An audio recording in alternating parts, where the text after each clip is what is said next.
Okay, welcome back for the last hour. अंतिम क्षणों में आप सभी का स्वागत है। So Excuse we me. were, yes. I have a question, ma'am. Shall I go for it?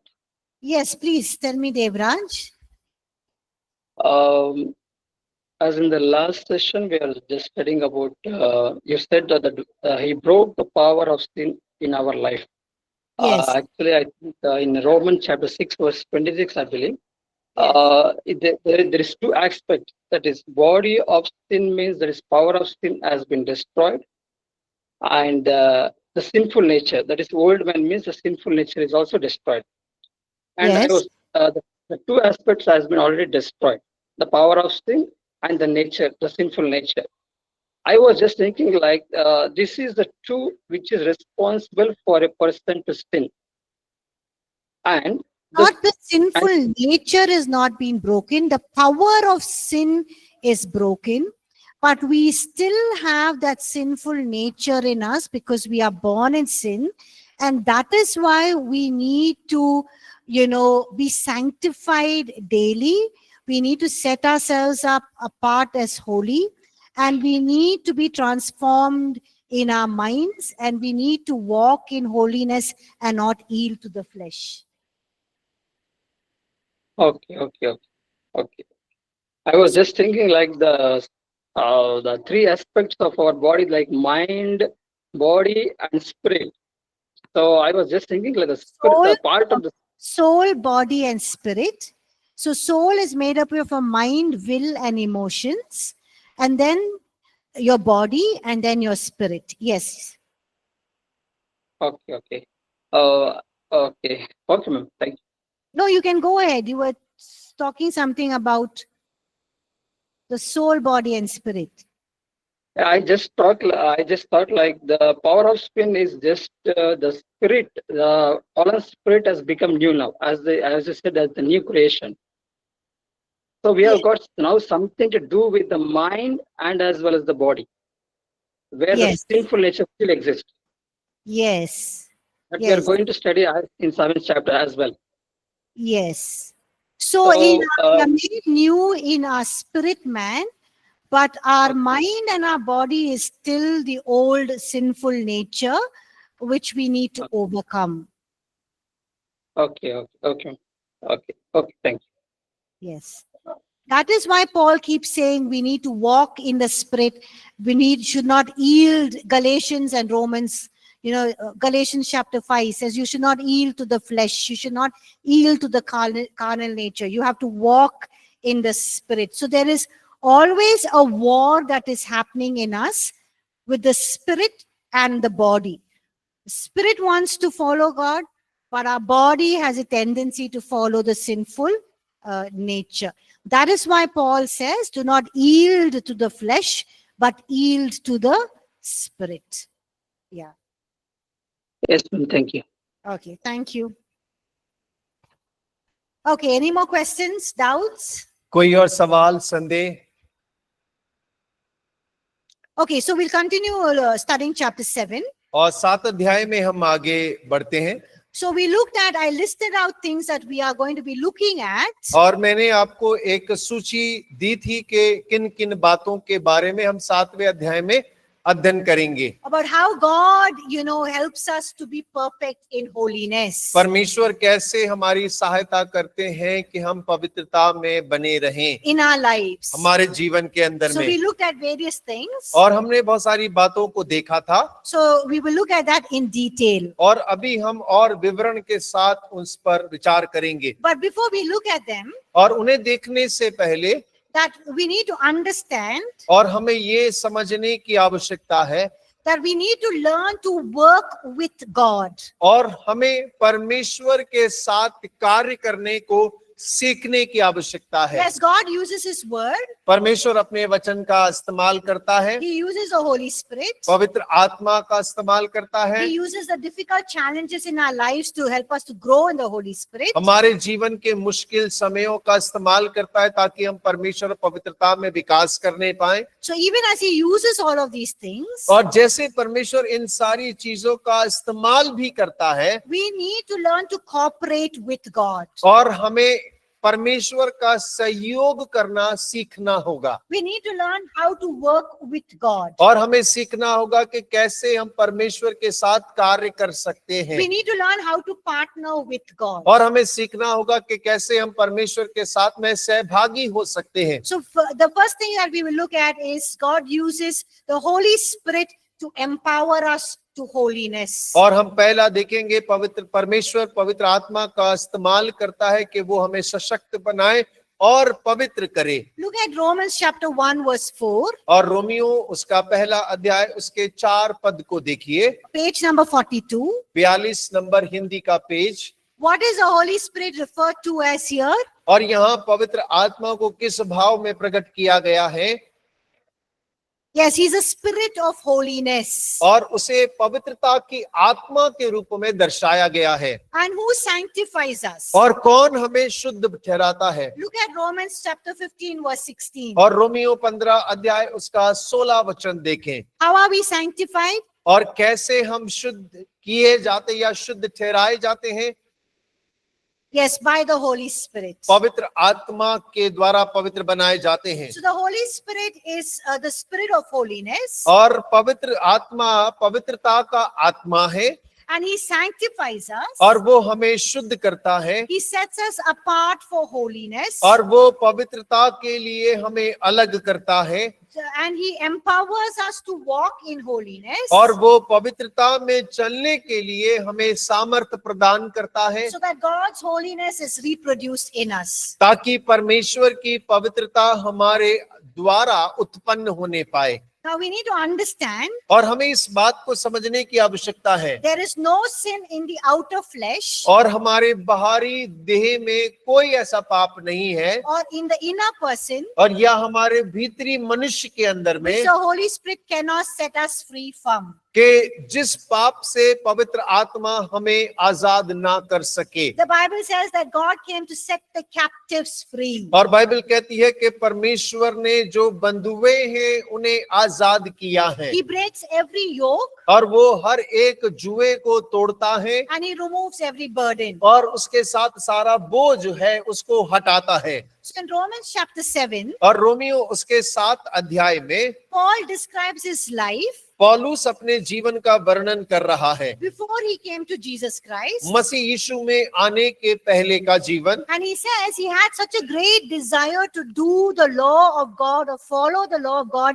with his heart. और वो कह रहा है कि उसको परमेश्वर की व्यवस्था का पालन करने की हृदय से बहुत इच्छा थी। Now we need to understand that Paul was a Jew. और हमें इस बात को समझने की आवश्यकता है कि पौलुस जो है एक यहूदी था, He was a very zealous Jew. और वो परमेश्वर के प्रति जलन रखने वाला यहूदी था।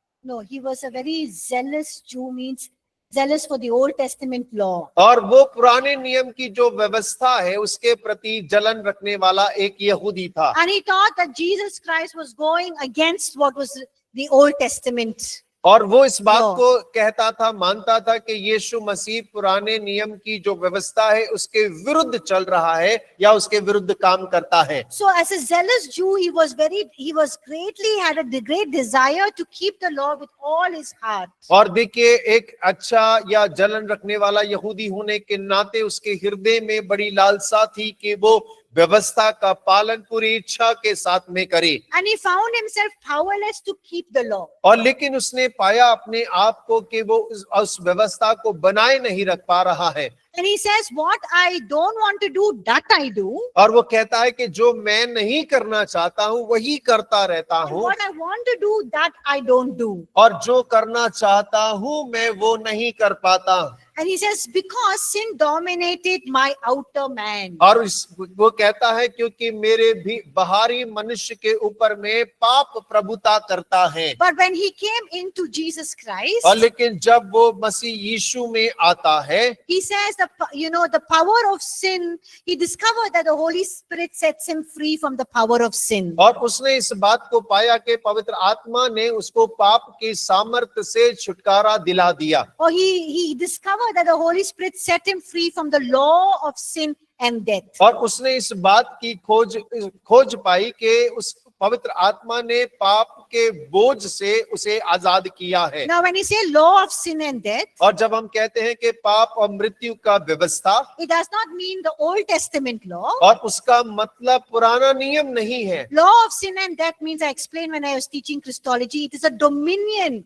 or the power of sin and death. और जब हम पाप और मृत्यु की व्यवस्था के बारे में बात करते हैं तो क्रिस्टोलॉजी में हमने पढ़ाया था उसकी सामर्थ्य और उसके कार्य के बारे में बात करते हैं। So very beautifully he writes in Romans chapter 6 and chapter 7. और देखिए रोमियो 6 उसके 7 में बड़ी सुंदर रीति से पौलुस इस बात को लिख रहा है। He talks about how we are so powerless to sin. और हम कितने सामर्थ्यहीन हैं पाप करने के लिए। But he gives an remedy for this sin that torments us and that we can't overcome it. और वो उस पाप के लिए जो हमें सताता है, जिस पर हम विजय प्राप्त नहीं कर पाते हैं, उसके लिए वो एक हल, एक हमें उपाय बता रहा है। And he very beautifully talks about it in Romans chapter 8. और रोमियो 8वें अध्याय में बड़ी सुंदर रीति से उसके बारे में वो बात करता And he है। says the Holy Spirit sets us free from the law of sin and death. और वो कहता है कि पवित्र आत्मा ही है जो पाप और मृत्यु की व्यवस्था से हमें आजाद करती है। So then he says that as believers we don't have to walk according to the flesh, but we walk according to the Spirit. और वो कहता है विश्वासी होने के नाते हमें शरीर के अनुसार नहीं लेकिन आत्मा के अनुसार चलना है। And the Holy Spirit is the one who enables us to crucify the sinful deeds in our body. और पवित्र आत्मा ही है जो हमारे शरीर के अंदर के कामों को, जो पाप में काम है, उन्हें क्रूस पर चढ़ाने की सामर्थ्य प्रदान करता है। And he says when we walk in the Spirit, we are yielded to the Spirit and we will not fulfill the desires of the flesh. और वो कहता है जब हम आत्मा के चलाए चलते हैं तब हम पवित्र आत्मा के अधीन रहते हैं और हम शरीर की इच्छाओं को पूरा नहीं करते हैं। Now some of you here, और आप में से कुछ लोग यहाँ होंगे, we are trying to overcome some sinful habits in your life. और आप अपने जीवन के कुछ पाप में आदतों के ऊपर में प्रबल होने का प्रयास कर रहे So होंगे। when you need help and strength to overcome these sinful habits, और जब आपको इन पाप में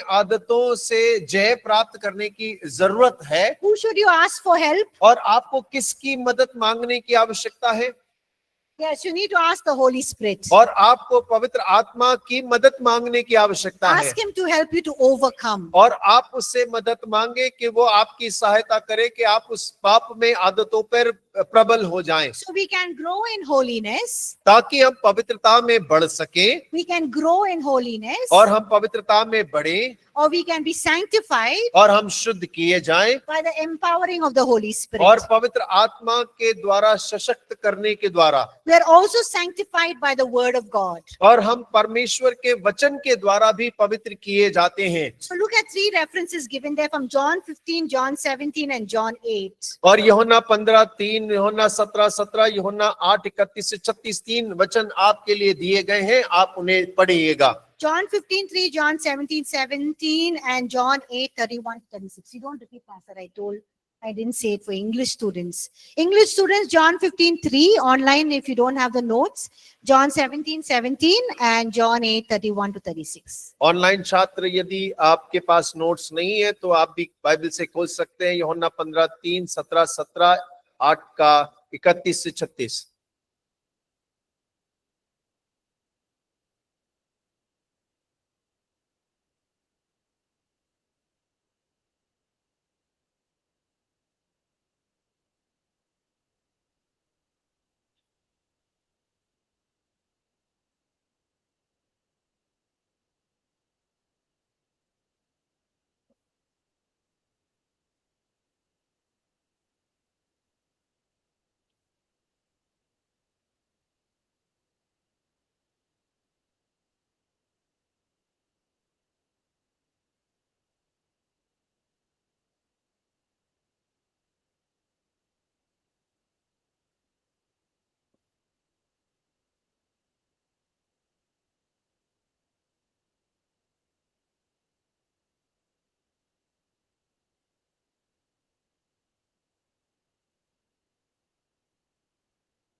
So in John 15 verse 3, what cleanses us? और यूहन्ना 15:3 में क्या हमें शुद्ध करता है? Yes. In John chapter 17 verse 17, Jesus says, sanctify them by what? और यूहन्ना 17:17 में यीशु कह रहा है उन्हें किस से शुद्ध कर? The truth. Where is the truth found? और सत्य कहाँ पाया जाता है? Your word is truth. और right? वचन सत्य है। And what is Jesus saying in John chapter 8 verse 31 to 36? What is he asking us to do with the word? और देखिए यूहन्ना 8 उसके 31 से 36 तक में यीशु मसीह क्या करने के लिए कह रहे हैं? Abide in my word. मेरे वचन में बने रहो। What is the meaning of abide? और बने रहने का मतलब क्या होता है? Stay, dwell, just keep on learning the truths. और ठहरे रहे, बने रहे, बसे रहे, निरंतर सत्य को जानते रहें। So these scripture passages that we read, और जो वचन के पद अमी हमने पढ़े हैं, we see that God's word has the power to cleanse us. और हम देखने पाए कि परमेश्वर के वचन में सामर्थ्य है हमें शुद्ध करने का। That means it has the power to help us get rid of all sinfulness and filthiness and uncleanliness. और इसका मतलब ये है कि उसके अंदर में सामर्थ्य है कि वो हमें सारी गंदगी से, मलिनता से, अशुद्धता से शुद्ध कर सके। So that we can be perfect in holiness and in the fear of God. और ताकि हम शुद्धता में और परमेश्वर के भय में सिद्ध होते जाएं। But John 8, God says, but we must continue to be in the word. और लेकिन यूहन्ना 8 में यीशु मसीह कह रहा है कि हमें वचन में निरंतर बने रहने की आवश्यकता है। What happens when you continue to be in the word? और क्या होता है जब आप परमेश्वर के वचन में निरंतर बने रहते हैं? You receive the truths of God's word. और आप परमेश्वर के वचन के सत्य को प्राप्त करते हैं। And we know in John chapter 8, God says the truth sets us free. और हम जानते हैं कि यूहन्ना 8 में यीशु मसीह ने कहा कि सत्य तुम्हें स्वतंत्र करेगा। So in John chapter 8, when Jesus says the truth will set you free, और जब यूहन्ना 8 में यीशु ने कहा सत्य तुम्हें स्वतंत्र करेगा, Jesus is basically saying that you will be set free from sin. और देखिए तो यीशु मसीह ये कहने का प्रयास कर रहे हैं कि तुम पाप से मुक्त हो जाओगे। So we can be sanctified by the Holy Spirit and sanctified by His word. और हम पवित्र आत्मा के द्वारा शुद्ध किए जाते हैं, परमेश्वर के वचन के द्वारा शुद्ध किए जाते हैं। Another area we can be sanctified is by divine discipline. और एक और क्षेत्र है जहां हमें पवित्र होने की आवश्यकता है, वो ईश्वरीय अनुशासन है। That God uses, challenges, difficulties in our lives. और जहां परमेश्वर चुनौतियों को हमारे जीवन के मुश्किल समयों का इस्तेमाल करता है, Or when we are not obeying Him or we're living in sin, He disciplines us to produce holiness in us. और जब हम उसकी आज्ञाकारिता में नहीं जीते, उसकी बातों को नहीं जीते, अनाज्ञाकारिता में जीते हैं, तब परमेश्वर हमें अनुशासन करने के लिए उन परिस्थितियों का इस्तेमाल करता है। So look at Hebrews chapter 12 verse 10 to 11. और इब्रानी 10 अध्याय उसका 10 और 11 वचन को पढ़े।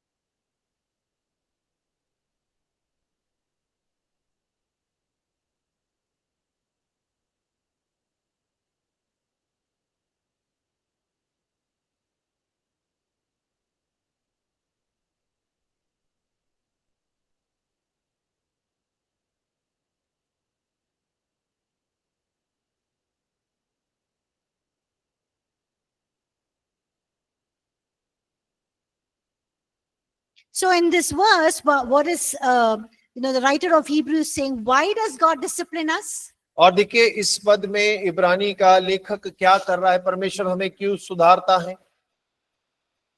Huh? Sorry? To correct us. Why does God discipline us? Or why does God correct us? और परमेश्वर हमें अनुशासित क्यों करता है, क्यों सुधारता है? Discipline means correcting. और देखिए अनुशासन का मतलब होता है सुधारना, Chastening means correcting, disciplining. और ताड़ना का मतलब होता है सुधारना, अनुशासन लेकर आना। So why does God correct or discipline us? और परमेश्वर क्यों हमें अनुशासित करना चाहता है, क्यों सुधारना चाहता है? Look at these verses. और वचनों को देखिए, So that we can become partakers of His holiness. और ताकि हम उसकी पवित्रता के भागी हो जाएं। And what else? और उसके अलावा क्या है? Verse 11. और 11 वचन देखिएगा। Huh? Okay, and the fruit of righteousness. और धार्मिकता के फल प्राप्त हो सके। So when God disciplines you, जब परमेश्वर आपको सुधारता है, when He corrects you, और जब आपको ताड़ता है, when He chastens you, और जब वो आपको डांटता है, you know, He does it why? आप जानते हैं क्यों करता है? Because He wants us to be partakers of His holiness. और क्योंकि परमेश्वर चाहता है कि हम उसकी धार्मिकता के भाग हो जाएं, And we can have the fruit of righteousness in our lives. और हमारे जीवन के अंदर में धार्मिकता के फल लेकर हम आ सकें। So when God disciplines us, He corrects us, He helps us to move away from, you know, making wrong decisions in life. और देखिए जब परमेश्वर हमें अनुशासित करता है या सुधारता है, तब परमेश्वर का प्रयास ये होता है कि हम अपनी गलतियों से फिर जाएं और सुधार की ओर आ जाएं। So how does God correct us or discipline us? What does He परमेश्वर use? परमेश्वर हमें किस प्रकार से सुधारता या अनुशासित करता है? What does He use to correct us and discipline us? परमेश्वर क्या इस्तेमाल करता है हमें सुधारने और सही मार्ग में लाने के लिए? His word and the Holy Spirit. उसका वचन और पवित्र आत्मा। So God uses His word and Holy Spirit. परमेश्वर अपने वचन का और पवित्र आत्मा का इस्तेमाल करता है। And when we uses that, we must be quick to judge ourselves. और देखिए जब वो उसका इस्तेमाल करता है, तब हम अपने आप को जल्दी जांच पाते हैं। Say, God, yeah, you know what I'm doing, how I'm living is sinful. Please forgive me. और जब हम परमेश्वर से कहते हैं, हाँ परमेश्वर, जो मैं जी रहा हूँ, जो मैं कर रहा हूँ, वो पाप में तरीका है, कृपया मुझे क्षमा करें। Or God can use believers in the body of Christ to correct us. और परमेश्वर कई बार मसीह की देह के विश्वासियों का इस्तेमाल कर सकता है हमें सुधारने के लिए। And we must be quick to, you know, identify these things, whether the Holy Spirit, the word, or people to bring correction in our lives. We need to change. और देखिए हमें बहुत जल्दी से, भले ही वो लोग हो, पवित्र आत्मा हो, परमेश्वर का वचन हो, यदि हमें वो ताड़ते सुधारते, तो हमें जल्दी अपने आप को सुधारने के लिए तैयार रहना But चाहिए। if you are unwilling to receive correction, और यदि हम उस सुधार को प्राप्त करने के लिए अगर तैयार नहीं होते if you're हैं, not willing to change, और अगर हम बदलने को तैयार नहीं हैं, then God cannot do anything but let us face the consequences of our actions. और यदि फिर परमेश्वर कुछ नहीं कर सकते हैं, लेकिन हम उसके दंड भोगने के लिए हम तैयार हो जाते हैं। God will just let us reap what we have sown. और परमेश्वर हमें छोड़ देता है जो हमने बोया है उसे काटने के लिए। So let's learn from the consequence of our own actions. और हो कि हम अपने ही काम के परिणामों के बारे में थोड़ा सा सीखें। At times, God can even use circumstances and situations to bring correction in our lives. और देखिए परमेश्वर कई बार हमारे जीवन में सुधार लाने के लिए परिस्थितियों का भी इस्तेमाल करता है। Another way that God, trains us in holiness और परमेश्वर एक और तरीका है जिस रीति से वो हमें पवित्रता में प्रशिक्षित करता है, is consecration, और वो है समर्पण।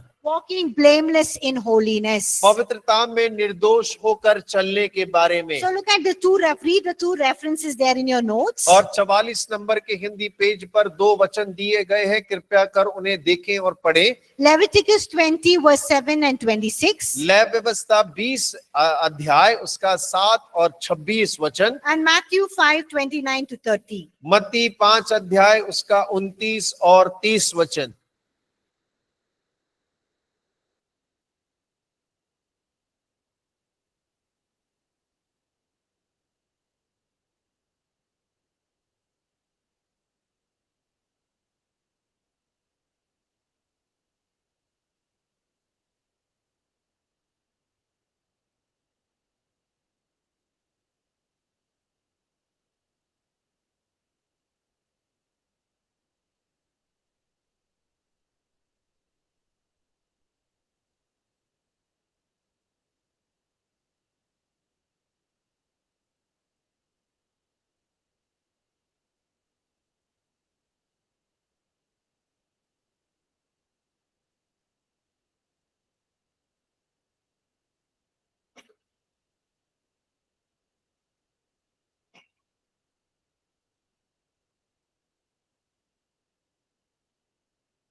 So what is Jesus saying in Matthew chapter 5 verse 29 to 30? मत्ती 5, 29 और 30 में यीशु मसीह क्या कह रहे हैं? Huh? Show me action. Yeah, somebody's doing the action. The right eye causes you to sin. What you should do? और जरा करके बताइए, अगर आपकी दाहिनी हाथ आपको पाप करवाती है तो क्या करना है? Yes, उसको pluck खोद it के out निकाल दीजिए बाहर and cast it out. और कचड़े में फेंकाइए। If your right hand causes you to sin, what should you do? अगर बाएं हाथ आपके पाप करवाते तो क्या करें? Yeah, cut it off and काट दो। if you really had to follow it, I don't think any of us will have right hand and right eye. और यदि हम सब ऐसा अनुसरण करने लगे तो हम सब काने और लूले हो जाएंगे। So did Jesus really mean to say that you have to pluck out the eye or the right hand, cut it off? क्या यीशु मसीह सच में ये कहना चाह रहे हैं कि आपको अपनी दाएं आपको हाथ काटना है, आंख को निकालना है? So what is he meaning when he says this? और जब यीशु ये बात कह रहे हैं तो क्या मतलब रख रहे हैं? That means he's talking about the severity of sin and the severe action you have to take. और देखिए, वो उस पाप की गंभीरता और जिस कार्य को आपको उसके प्रति करना है उसकी गंभीरता को परमेश्वर व्यक्त कर रहा That है। means he's saying you can't tolerate it. और इसका मतलब है यीशु कह रहे हैं कि आपको उसे सहने की आवश्यकता नहीं है। So he's talking about actually when we consecrate our lives to him, और वो कह रहे हैं जब हम अपने जीवन को परमेश्वर को समर्पित करते हैं there is some amputation that happens. और कुछ है जो काटे जाने का क्रिया होता है। When you ampute any part of your limbs, और जब आप अपने देह के किसी भी अंग को काट कर अलग करते हैं you suffer pain, right? और आपको दर्द होता है, But you know, it's good to do that. और लेकिन वो अच्छा होता है। You know, sometimes for sugar patients, when their toe or their fingers, you know, gets gangrene. और देखिए, कई बार जो मधुमेह के मरीज होते हैं उनके एड़ी में, उंगली में उनको गैंग्रीन हो जाता है, उनका सड़ने लगता है उनका Because the घाव। body does not heal fast. और क्योंकि उनकी शरीर जो है वो चंगाई को जल्दी से नहीं कर पाता है, And this gangrene can pass to the whole body and, you know, can even kill the person very quickly. और ये जो गैंग्रीन है वो बहुत जल्दी से पूरे शरीर में फैलकर उस आदमी की मौत का कारण भी बन सकता So है। they cut off, they ampute, you know, certain part of their limbs, whatever it's affected. और जहां And a कहीं little bit up. और जहां कहीं भी होता है वहां से उस अंग को काट कर उसके देह से अलग कर दिया जाता So है, that the person is saved. और ताकि वो व्यक्ति बच जाए। But it's not something pleasant. It's a very painful thing. और वो कोई सुखद नहीं होता है, वो बहुत पीड़ादायक प्रक्रिया होती है। But God is saying you have to do that with sin. और लेकिन परमेश्वर कह रहा है पाप के साथ में आपको ऐसा व्यवहार करना पड़ेगा। There are some unclean things, unholy things, unnecessary things in your life that you have to just cut it off. और कुछ चीजें जो आपके जीवन के अंदर में अशुद्ध हैं, अपवित्र हैं, अनावश्यक हैं, आपको अपने जीवन से काट कर उन्हें अलग करना होगा। It can be a relationship. और हो सकता है कि कोई ऐसा संबंध होगा, It can be some friends. और हो सकता है कोई दोस्ती होगी, It can be even some places that you go to. और हो सकता है किसी ऐसे स्थान पर जिसमें आप जाते होंगे, It also can be the TV और हो सकता है कि वो टीवी होगा, or even your mobile. और आपका मोबाइल भी हो You सकता है। need to cut yourself off from these things. और इन चीजों से आपको काट कर अपने आप को अलग करने की It's not आवश्यकता है। always easy, but you have to let go. और ये हमेशा आसान तो नहीं होता है, लेकिन आपको करना जरूरी है। Now we look at two, you know, very interesting things about holiness. और हमने दो बड़ी रुचिपूर्ण बातें जो पवित्रता के बारे में हैं अभी देखी हैं, Love and holiness. और अब देखने जा रहे हैं वो है प्रेम और पवित्रता। Look at 1 Thessalonians 3:12 to 13. और पहला थिस्सलुनीकियों 3 अध्याय उसका 12 और 13 वचन को देखिए।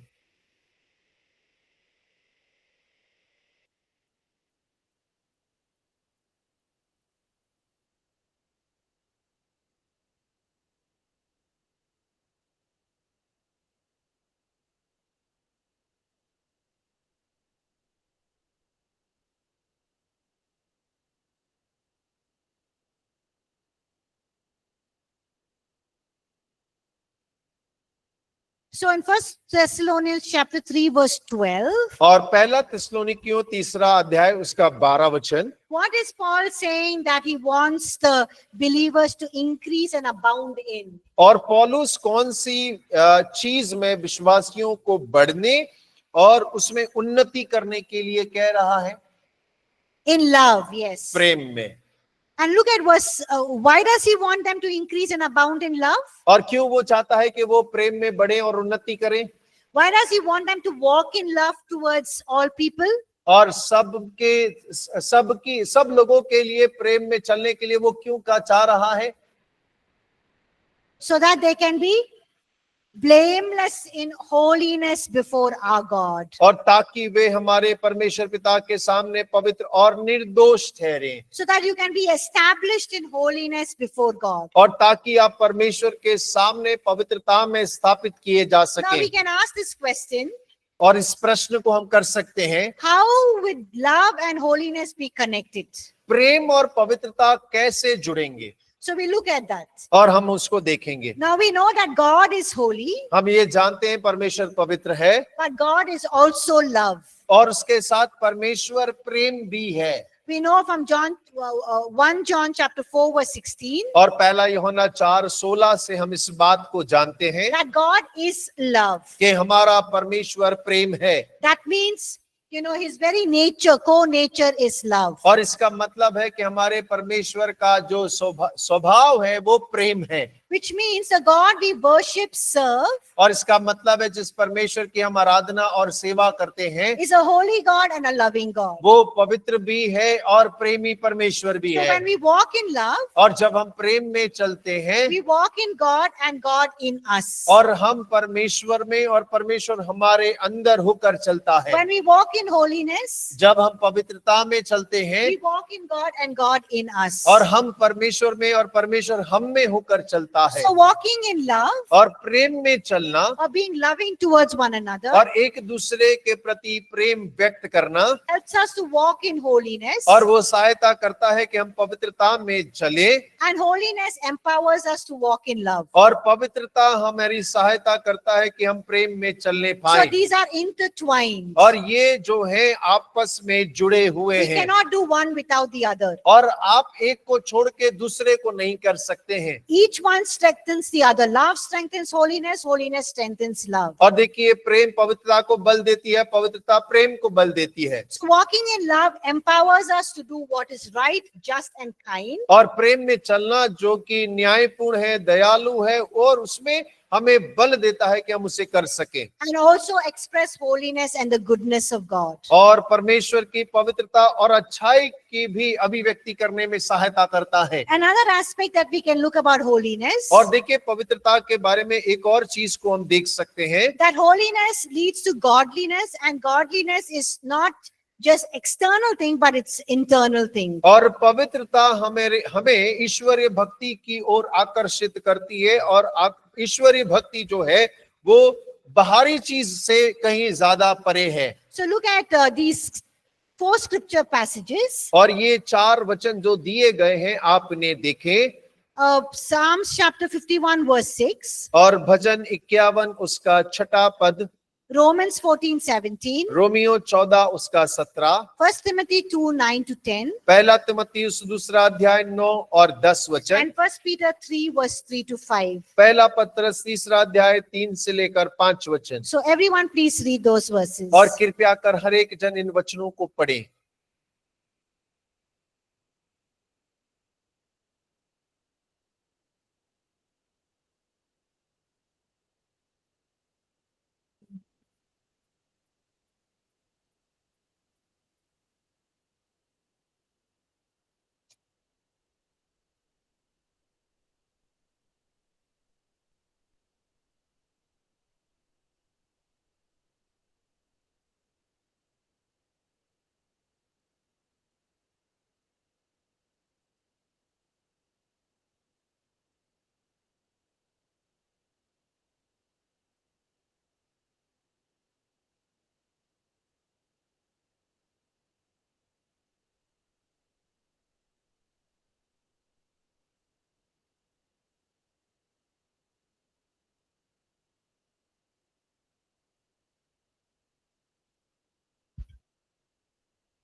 Okay, look at Psalm 51 verse 6. और भजन 51 उसका 6 देखें।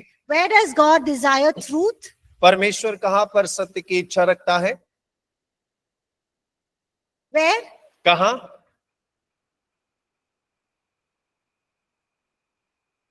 In your heart. Very good. हृदय में। So in our heart, in our spirit, man, in our inner motives, he desires truth. और देखिए परमेश्वर लालसा रखता है कि हमारे हृदय भीतरी मनुष्य आत्मा में सत्य होना चाहिए। And Romans 14:17, what does Paul say? Kingdom of God is what? और 14-17 रोमियो में पौलुस क्या कह रहा है? परमेश्वर का राज्य क्या नहीं है? Yeah, खाना पीना नहीं है. It's not eating and drinking. और खाना पीना परमेश्वर का राज्य नहीं है। What is it all about? और किस बारे में है? Righteousness, peace and joy. और धर्म, मेल मिलाप और आनंद। 1 Timothy chapter 2 verse 9 and 10. और पहला तिमोथी 2 अध्याय 9 और 10। What is he telling the woman? और महिलाओं को क्या कह रहा है? Don't just adorn yourself with outside apparel, और केवल बाहरी रूप को सजाने संवारने में ना लगे रहें, with braided hair and gold and costly clothing. और बाल गूंथने में सोना चांदी और मोतियों के बहुमूल्य वस्त्रों को पहनने में। It does not mean he's saying not to do these things. और इसका मतलब ये नहीं है कि ये करने के लिए वो मना कर रहा है। But what he's saying is, do it in a proper way that और- will profess godliness. और वो कह रहा है इसे सही रीति से करिए ताकि परमेश्वर की भक्ति प्रकट हो जाए। So godliness is practicing holiness और ईश्वरीय भक्ति का मतलब होता है पवित्रता का अनुसरण करना, from the inside out.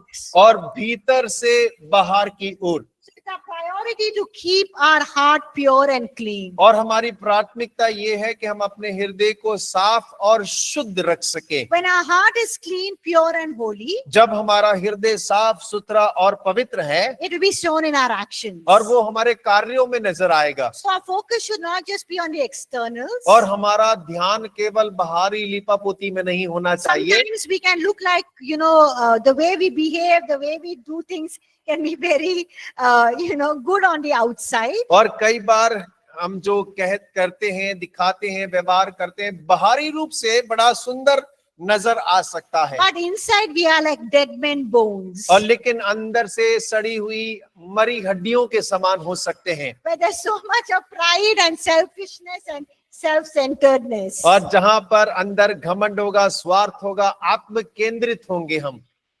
There's something very happy happening there. Okay.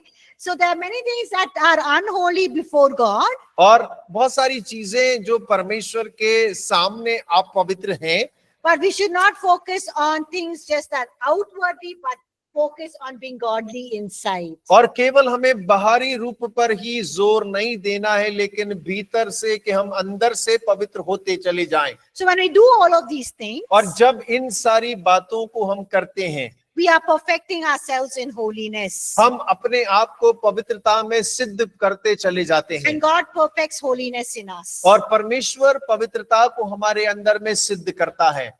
So we'll stop here. हम यहाँ पर अभी समाप्त करेंगे। If I start chapter 8, everything will go. और It's यदि- already reached here. We'll go there. Okay. और यदि हमने 8वां अध्याय शुरू किया, पहले ही सर के पार हो चुका है, हम डूब जाएंगे। Yeah. Okay. Okay, in 10 minutes, any और अभी- questions, doubts? 10 मिनट है, यदि कोई संदेह है, कोई सवाल है। I want all of you, if you don't have any questions and doubts, हमें मालूम है आपके पास कोई सवाल नहीं है, कोई शक नहीं है, so I want you to read chapter 5. और तो हम चाहते हैं कि आप 5वां अध्याय पढ़िए, सब लोग. सभी लोग। 10 minutes hai, just 9 minutes hai, just read it. और 9 मिनट बाकी हैं, आप पढ़िए, 5वां अध्याय अध्ययन करिए। Online students, you have any questions? Online छात्र, यदि आपके पास में कोई सवाल है।